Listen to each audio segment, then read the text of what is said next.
দর্শক দেখছেন যে রুহুল কবির রিজভী তিনি এসেছেন আজকে জিয়ার মাজারে, শহীদ প্রেসিডেন্ট রাষ্ট্রপতি জিয়াউর রহমানের মাজারে।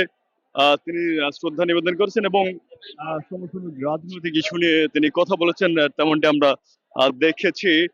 তবে একটু যদি তাদের যে একটু দেখাতে চাই যে আজকে এখানকার যে রুহুল কবির রিজভীর আগমনকে উপলক্ষে বিএনপির বিভিন্ন অঙ্গ সংগঠনের নেতাকর্মীরা এখানে শহীদ জিয়ার মাজারে জড়ো হয়েছেন এবং দেখছেন যে এখানে দলে দলে ভিড় করছেন সেই নেতা কর্মীরা। একটু যদি তাদের সাথে কথা বলতে চাই, একটু কথা বলি তো আপনার সাথে। কোথা থেকে এসেছেন আপনি?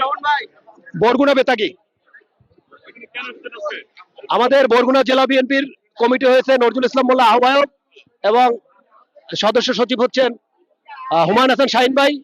তাদের সৌজন্যে আমরা আজকে শহীদ রাষ্ট্রপতি জিয়া রহমানের মাজারে আমরা পুষ্পস্তবক অর্পণ করতে এসেছিলাম।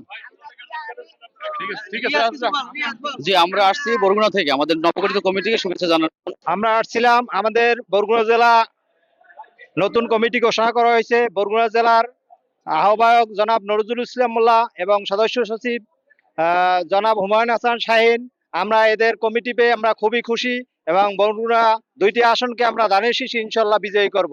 দর্শক, যেমনটি আপনাদেরকে জানানোর চেষ্টা করছিলাম যে বরগুনায় বিএনপির যে ত্যাগী নেতা কর্মীগণ এবং তাদেরকে নিয়ে গঠিত একটি নতুন কমিটি গঠন হয়েছে এবং সেই লক্ষ্যে আজকে রুহুল কবির রিজভী শহীদ জিয়ার প্রেসিডেন্ট জিয়াউর রহমানের মাজারে তিনি পুষ্পস্তবক অর্পণ করেছেন এবং নেতাকর্মীদের সাথে এখানে দেখেছি যে তিনি মত বিনিময় করেছেন এবং দেখতে পাচ্ছি যে আরো একটি রাজনৈতিক যে বিএনপির অঙ্গ সংগঠনের কিছু নেতাকর্মীরা এই মুহূর্তে দেখছে যে এখানে ফুলের শ্রদ্ধা নিবেদন করছেন। একটু বিএনপি নেতাকর্মীদের সাথে কথা বলে যেটি জানতে পেরেছিলাম, তাদের যে বিএনপির আজকের যে কমিটি গঠন হয়েছে এবং ঘোষণা করেছেন এবং সেটিতে বরগুনাবাসী আজকে ঈদের আনন্দের মতোই আনন্দিত হচ্ছেন বলে জানা গেছে।